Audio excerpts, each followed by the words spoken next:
Участието на Лудогорец в европейските клубни турнири в последните 2 години предизвиква сериозни полемики сред феновете у нас. Трябва ли или не да се подкрепя шампиона на България?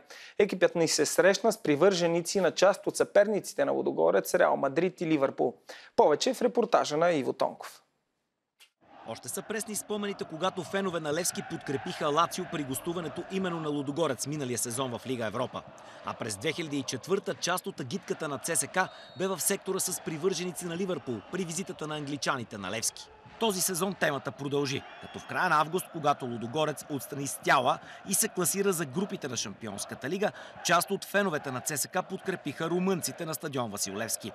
Малко след това наставникът на червените Стойчо Младенов изрази своята позиция, която в последствие стана и ябълката на раздора между Лудогорец и ЦСКА. Като дойде мача Ливърпул и Лудогорец, аз също ще подкрепям Ливърпул. Това ми е симпатичният отбор, това ми е любимият отбор след ЦСКА. Нормално ли е това и според феновете на Ливърпул в България? И какво очакват те от сблъсъка на Анфилд Роуд тази вечер? Не, нищо ненормално няма в това. Даже мисля, че това е най-нормалното нещо. Тоест това е един криво разбран патриотизъм, който само в България го има. Мислено ще сме с отбора, ще ги подкрепяме. Надявам се, че ще постигнем категорична и лесна победа. На 26 ноември Ливърпул гостува на Лудогорец, а интересът със сигурност ще бъде огромен.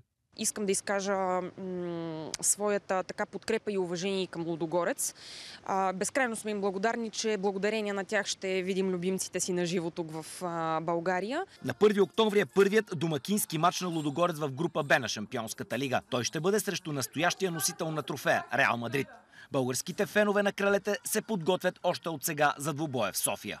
Българското остава в мене винаги, ще си го има, както съм казал и друг път. Аз от 2 октомври вече ставам фенът на Лудогорец, който съм бил до 31 септември. Очаквам матча не толкова от спортно-технически аспект, колкото от една емоционално изживяване на всички нас и почти не ме интересува какво ще пише на таблото. 1, 2, 3.